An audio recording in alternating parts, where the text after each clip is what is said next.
Assalamualaikum warahmatullahi wabarakatuh. Halo guys, perkenalkan nama saya Nuriswana dari Fakultas Sains dan Teknologi, jurusan Ilmu Peternakan. Di sini saya akan menjelaskan tentang sejarah perkembangan hadis pada masa Rasulullah Shallallahu Alaihi Wasallam, sahabat dan tabiin. Yang pertama, hadis pada masa Rasulullah.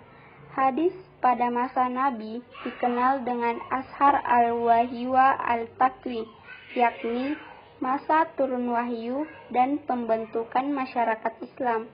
Pada masa Nabi, beliau menyampaikan hadis melalui majelis ilmu, para sahabat, dan melalui ceramah atau pidato.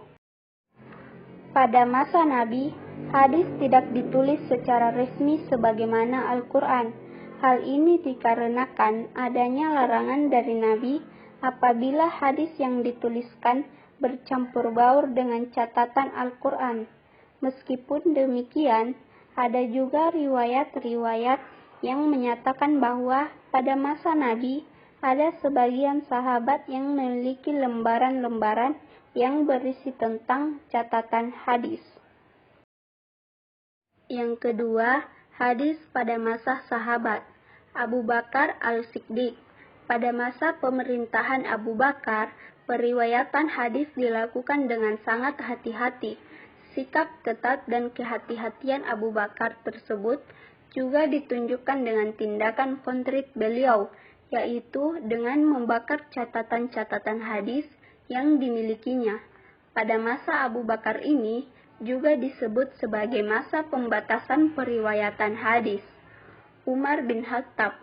Umar juga terkenal sebagai orang yang sangat berhati-hati di dalam meriwayatkan sebuah hadis. Beliau tidak mau menerima suatu riwayat apabila tidak disaksikan oleh salah satu sahabat lainnya. Pada masa Umar, ini juga disebut dengan sebagai masa pembatasan riwayat hadis. Utsman bin Affan. Pada masa Utsman, kegiatan umat Islam dalam meriwayatkan hadis lebih banyak bila dibandingkan dengan kegiatan periwayatan pada zaman dua khalifah sebelumnya. Oleh karena itu, masa ini disebut dengan masa perluasan hadis. Ali bin Abi Thalib.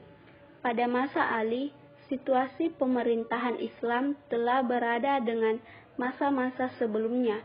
Masa ini merupakan masa krisis dan fitnah dalam masyarakat. Dengan demikian, tidak seluruh periwayatan hadis dapat dipercaya riwayatnya.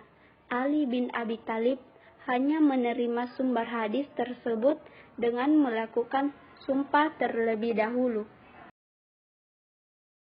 Yang ketiga, hadis pada masa tabi'in. Pada masa tabi'in, Islam sudah menyebar ke berbagai negara, bahkan pada tahun 93 Hijriah.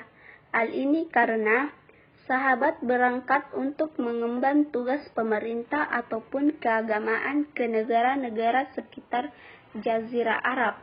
Pada masa tabi'in, tata cara pembentukan hadis sudah dibukukan.